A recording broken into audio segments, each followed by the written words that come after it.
The Game Boy Color was released in 1998. The console looks nearly identical to its original Game Boy counterpart, and the games are even backwards compatible. There might be a little bit of confusion on what the differences are though. Is it just a Game Boy that can display color, or is it actually a new console with better hardware? Let's take a look.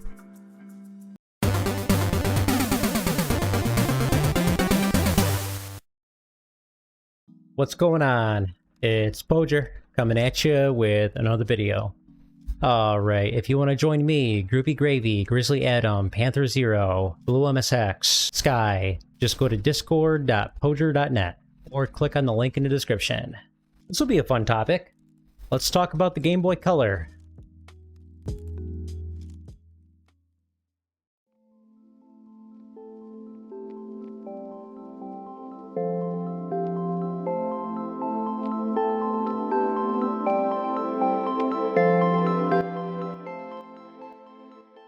In the early 1980s, Nintendo launched a successful franchise of handheld consoles called the Game & Watch. These were tiny devices that included a single game.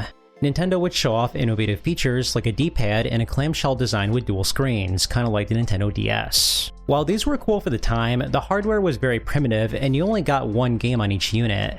In 1987, the team behind the Game & Watch would begin development on a new portable console, one that could take cartridges. The Game & Watch consoles were made by Nintendo Research and Development 1 team, which was a group of engineers that worked with Nintendo. There was a lot of pressure to beat Nintendo's other division, which was the Research and Development Team 2. That team created the NES, which was a massive success. Maybe with the Game Boy, the Research and Development 1 team can finally have their great success. The Game Boy was released in April of 1989 in Japan and July of 1989 in the US. The console retained the D-pad design from the Game & Watch, but now supported cartridges. Speaking of which, cartridges could hold up to 1 MB, which is large for 1989 standards. The console came with 8 KB of work RAM, which was used for general operations. It also had an additional 8 KB of video RAM. Nintendo made the risky but effective decision of making Tetris the pack-in game instead of Super Mario Land. This would end up paying off because Tetris appealed to everyone instead of just kids like with Super Mario Land. The Game Boy would have several revisions, one of the first being the Game Boy Pocket. This one was smaller, had a better design, and the hardware was changed around slightly. The Pocket only took 2 AA batteries instead of 4 like the original. The Game Boy Pocket was better in every way. This was not a new console, but instead an upgraded Game Boy that could play the same games. The Game Boy Light had all the benefits of the Pocket, but with a backlit screen. This was a huge perk of the Game Boy Light, but unfortunately it was only released in Japan. This was a huge missed opportunity because I think the console would have sold well in other regions. Once again, it was just an updated Game Boy, not a new console that could play its own set of games. While the Game Boy was a massive success, there was some criticism about the black and white display. Many people wondered why Nintendo did this when the competition had colored screens. The more primitive hardware worked in Nintendo's favor though, because the battery life was far better than the Game Gear and Atari Lynx, but the criticism did give Nintendo an idea for the future. The company was exploring ideas for a color-based handheld console. In the early 90s, they did develop a prototype called Project Atlantis, which had a colored screen and a 32-bit processor. Initially, Nintendo shelved the project, but with the release of the Bandai WonderSwan in 1997, Nintendo felt pressured to make a follow-up to the Game Boy. Nintendo ended up not going with the 32-bit processor, but instead used similar architecture to the regular Game Boy. The Game Boy Color was released in March of 1998 in Japan and November of 1998 in the US. The console is smaller than the original Game Boy, but slightly bigger than the Pocket. The screen quality is significantly better than the regular Game Boy, with every pixel showing up in great detail. The color is compatible with original Game Boy titles, and you can even select a color palette at the beginning, although it is very limited. The console could do everything that the original Game Boy could, but is it in fact just a Game Boy? After all, the Pocket and Light were just Game Boys with minor upgrades. The Color received an upgrade in RAM, supporting 32 KB instead of the combined 16 KB. Cartridges could carry more ROM space, up to 8 MB instead of the 1 MB that regular Game Boy cartridges could. The processor was much faster on the Game Boy Color, clocking in at 8.39 MHz instead of 4.19 MHz on the original Game Boy. The console supports up to 56 colors on screen at a time, which is obviously better than the regular Game Boy's 4 shades. The console not only beats the Game Boy, it obliterates it. I'm a little disappointed that the screen isn't backlit like the Game Boy Light, but it definitely would have hurt the battery life. Let's talk about the games because this is a surprisingly confusing topic. There's 3 types of cartridges. The original Game Boy ones are gray and were not originally designed for the Game Boy Color, but the games are backwards compatible and you could even pick a color palette when you play it on the Game Boy Color. The black cartridges are the color enhanced games. This uses the Game Boy Color's color palette but can still be played on a regular Game Boy in black and white mode. These games don't fully utilize the Game Boy Color's hardware capabilities so that they can work on older consoles. Some features are taken away if you play them on the original Game Boy. For example, in Tetris Deluxe, some of the intermissions are shortened compared to if you played on the Game Boy Color. And finally, the transparent cartridges are strictly Game Boy Color games. They fully utilize the console's hardware capabilities and therefore are not compatible with the regular Game Boy. Speaking of games, let's take a look at some. Like with the regular Game Boy, Nintendo prioritized having a Tetris game as a launch title. Here's Tetris Deluxe. This version makes significant improvements from the original Game Boy one. The controls are more responsive and less stiff. You're less likely to make mistakes in this version because the controls are spot on. You also have more game modes like the ability to play against the CPU. Here, the other player can give you garbage and you have to outlast them. This is one of the color-enhanced games that works on the original Game Boy. I tried it on the Super Game Boy and the graphics are less detailed. The moving background has been removed from the Game Boy Color version. In the full version, when you get the best rocket ship, you get an animation of the space shuttle entering space. But when you play on the regular Game Boy, the cutscene ends as soon as the space shuttle leaves the screen. These downgrades may seem unfortunate, but it's cool that original Game Boy owners still have access to this game. There are a few nitpicks I have with Tetris Deluxe. There's a weird glitch where you can move your pieces up the wall. It's minor, but it gives the player more time to think about where you want your pieces to go. It also results in a weird glitch when you play against the CPU.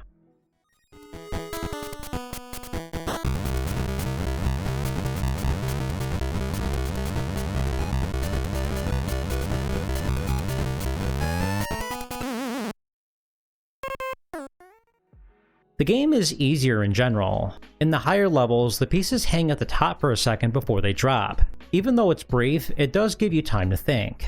Overall, this version of Tetris may not have the most features, but the controls are better than any other version I've ever played. I consider it one of the best, if not the best version of Tetris. Wario Land II is another launch title. Can you believe there's two versions of this game that came out less than a year apart? One is the regular Game Boy game and one is the Game Boy Color version? Seems like a bad move on Nintendo's part. It's a platformer where you must complete a specific task, which is different in each stage. Your general mission is to collect as much money as possible, and there's many secret paths where you can find more of them. Wario Land 2 makes some significant changes from the first game. Wario Land 1 played more like a Mario game where there's coin blocks and power-ups. You can turn big and small, and you die if you get hit too many times. In Wario Land 2, you can no longer die or turn small. Instead, you just get knocked back and lose some coins if you take a hit. Wario has numerous unorthodox abilities like catching on fire, being flattened, and eating too much. These will let you perform special abilities that you normally couldn't. For example, Fire Wario lets you break certain blocks. The whole concept of not being able to die and having weird abilities would become the standard for future Wario Land games. I do think it's okay, but I have a hard time enjoying a game where you can't die and there's very little challenge. I prefer the direction that Nintendo went with the first game, but maybe if I played more Wario Land games, the concept would grow on me. Let's try Looney Tunes. This originally was a Game Boy title, but was brought over to the Game Boy Color afterwards. The game is broken up into 7 stages, and you can play a different Looney Tunes character in each of them. You start off as Daffy Duck in a platforming stage. The game has several mini-bosses, and usually an end boss that you have to fight. Every stage shares the same health bar and amount of lives, despite playing as a different character. The game has a decent amount of variety. Most of the stages are platformers, but some, like the Porky Pig level, are different. This shooter segment plays surprisingly well considering it's a game within a game. My only complaint is the slippery controls, especially in the Daffy Duck and Speedy Gonzales stages. It's hard to land on smaller platforms without overshooting your jumps. I'm honestly impressed though. Most Looney Tunes games focus on a specific set of characters, like Roadrunner and Wile E. Coyote or Tweety and Sylvester, but this one focuses on all the characters. This is a very underrated title. Here's V-Rally Championship Edition. It's a racing game where you must reach the checkpoint before the time runs out, kinda like pole position. You have various cars to pick from which have different attributes. There's a variety of stages which have different terrain and obstacles you have to get through. For example, in the Alps stage, there's boulders that can flip your car over. The graphics are nice and colorful. The cars have a nice rotation effect when you're choosing the one you want, and there's nice graphical variety throughout the stages.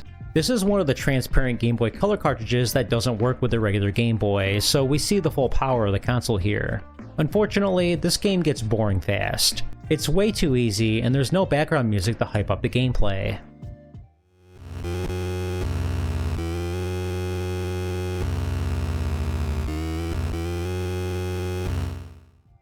Speaking of music, there's this very annoying tune before the start of each stage.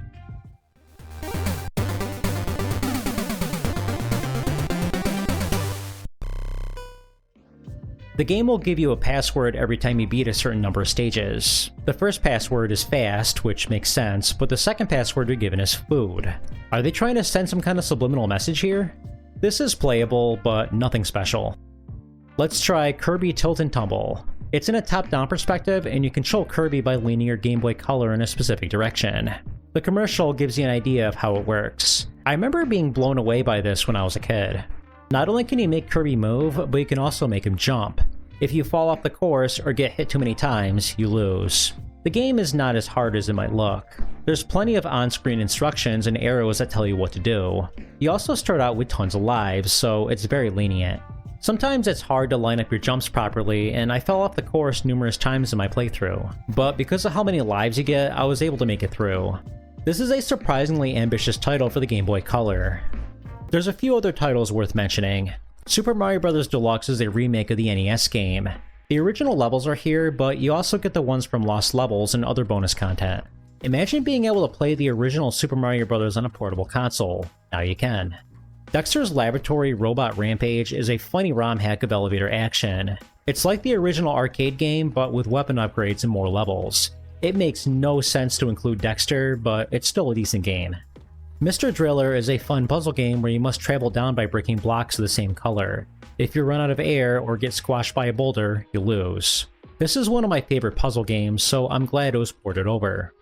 I can't talk about the Game Boy Color without mentioning Pokemon Gold, Silver, and Crystal. These games made a ton of improvements to the franchise, like more balanced gameplay and held items. This would end up becoming the best-selling game on the console.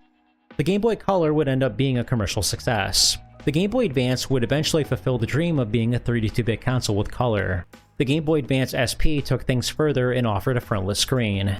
Because of the name and hardware being similar, it's easy to put the Game Boy and Game Boy Color in the same category. After all, the Game Boy Pocket and Lite are just regular Game Boys with minor upgrades. But the Game Boy Color is not just a regular Game Boy, it's a whole new console. The hardware is much better, and it plays its own line of games.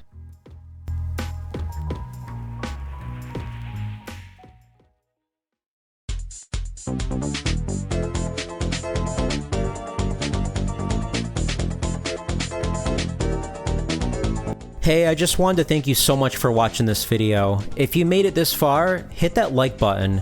If you enjoy this type of content, hit the subscribe button for more content. Both of these things really help the channel grow. If you have anything to share, feel free to leave a comment. I read every single comment on this channel, and I'm pretty good at replying back. Anyway, have a good one.